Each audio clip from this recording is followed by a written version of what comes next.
We are here for the Arizona homeowner, first and foremost, so we want to make sure we take care of as many of them as we can. John and Gilbert, go ahead with your question, sir.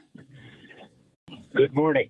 My question is, I have artificial rock on the front of my home. And a few years ago, somebody put that wet look material on it, sprayed it on.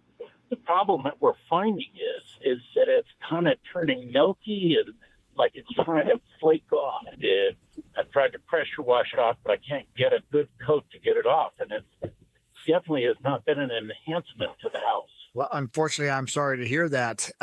There is a situation that does arise when you do the wet look. You have to get back in there. It's a maintenance program when you do wet look. The reason it's a maintenance program is it's generally going to hold out for a couple of years at a time, and it requires a second coat, requires another coat, it requires another coat. So once your contractor sells it to you, he should offer you the opportunity that he comes out every year just to look it over, see what the condition is, and then do the next recoat. Because once you apply this film, basically the wet look, it's just an upkeep. So we have had this happen before. That it is starting to chip, it's starting to crack. It's because the coating is actually giving way to the Arizona weather, and it is brutal. You get the worst summers, you get some of the coldest winters. So it's a mixture of your barometric pressures and all the things that come with it. So there is a little bit of a process. It's labor intensive. A lot of times we have to get in there and do a little bit of sand work on the areas that require to take it off to get that away, some of the chipping. But it is one of those things, again, that, we could look into maybe solving the problem. You're not going to remove the coating, not completely.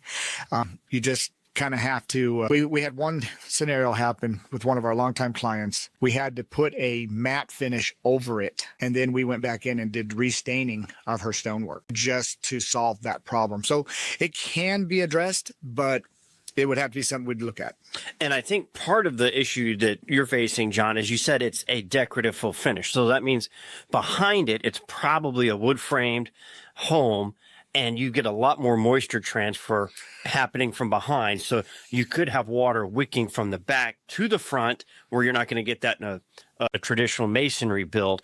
And the moisture could be trapped between the rock and this sealer that they put on top of it. And that's what's creating that milky film. That is correct. 100%. It is. There's access points that you don't know you have. And so a lot of times when we offer that wet look and that type of a finish, it usually comes at the end of a paint job. So we completely know that everything's sealed the way we do our process. Then we go and add that for the enhancement of it. And that's the sad truth about the leaching and some of the problems that do arise that you don't see that are behind the scenes.